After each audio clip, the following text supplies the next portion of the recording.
Today we'll play with sexy mode in belly dance, sexy or sensual. First, I'll tell you a few bits of my own theory on this subject. Belly dance is a sensual movement form. If anyone pushes any other idea here, they are lying to themselves and to you. How sexy can you be in belly dance without destroying its look and feel and its appropriateness as a dance form happening in spaces where entertainment often has family character?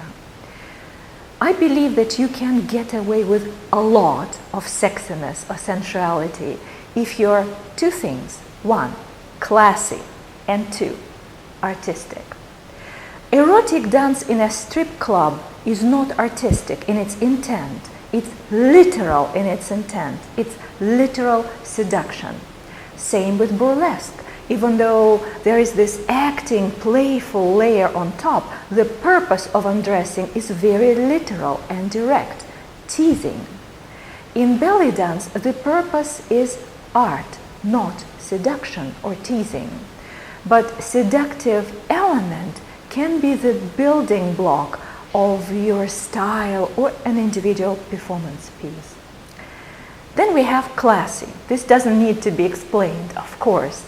Except, again, if we take a movement form such as stripper dance, exotic dance, it's intentionally declassed to make you, the object of desire, the dancer, look more approachable and available. Again, not so in belly dance.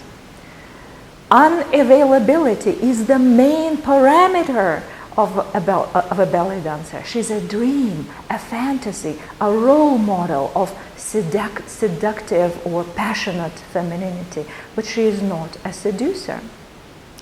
At least not so in belly dance as we know it here in the West.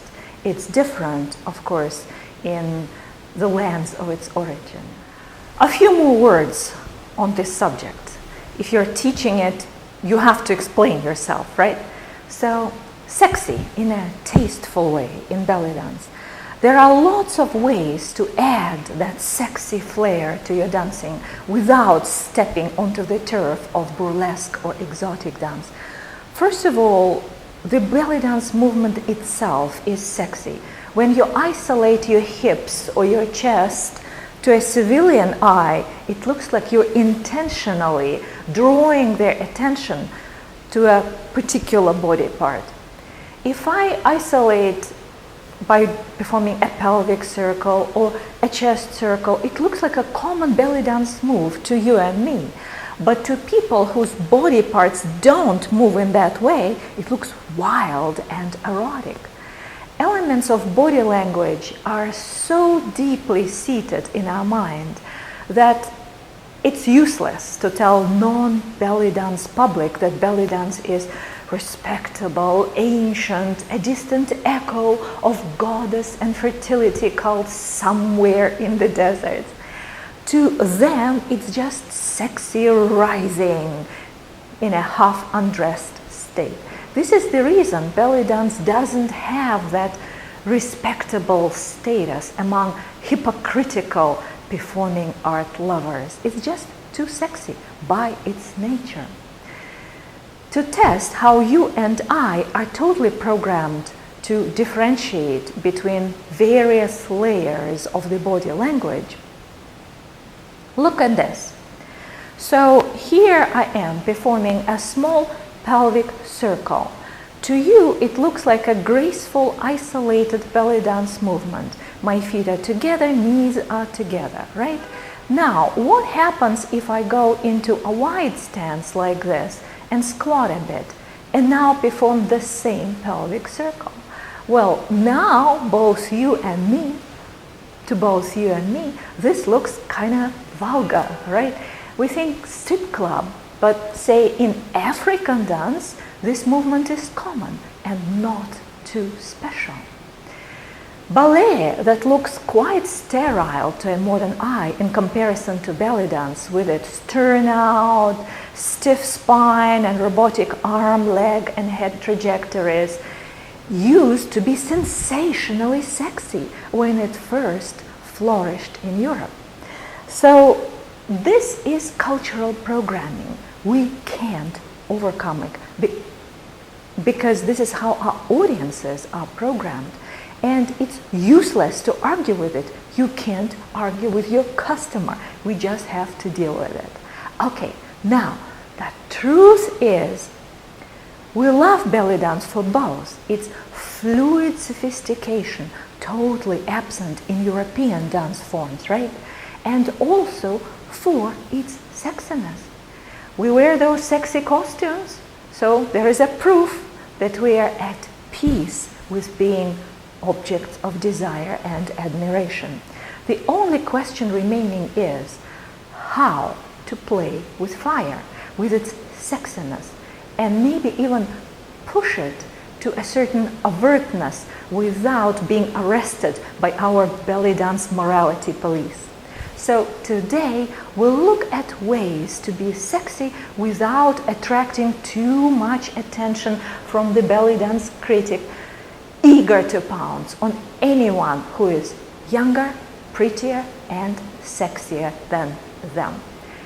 And, by the way, we certainly should distinguish between sexy and sensual.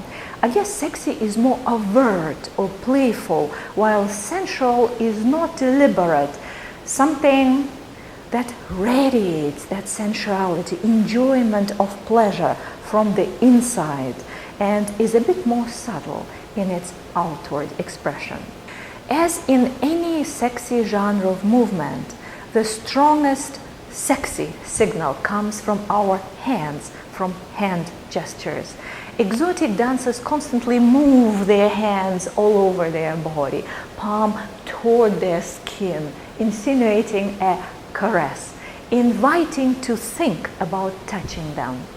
Whenever you glide your hand palm toward your skin anywhere on your body, your audience will have that thought, conscious or subconscious, of a caress. So let's exploit it. Dancers who performed in the 70s and 80s, in the era when sexiness and belly dance was encouraged, not frowned upon, did a lot of this overtly sexy hand maneuvers. And much later, when I started learning belly dance, the rule was any sexy gestures are fine as long as you are not actually touching your skin. Over the years, I feel this rule faded a bit, maybe because commercial dance opportunities for belly dancers, whether you are dancing in front of non-belly dance audience, dwindled. But the number of peer review events where you're dancing for dancers or student audiences grew. So we have a lot of events where you can dance in a theatrical style, not as entertainer. So there is no need to strictly guard the respectability of your art form at a belly dance festival. Nobody over there will confuse your dance form with exotic dance or burlesque.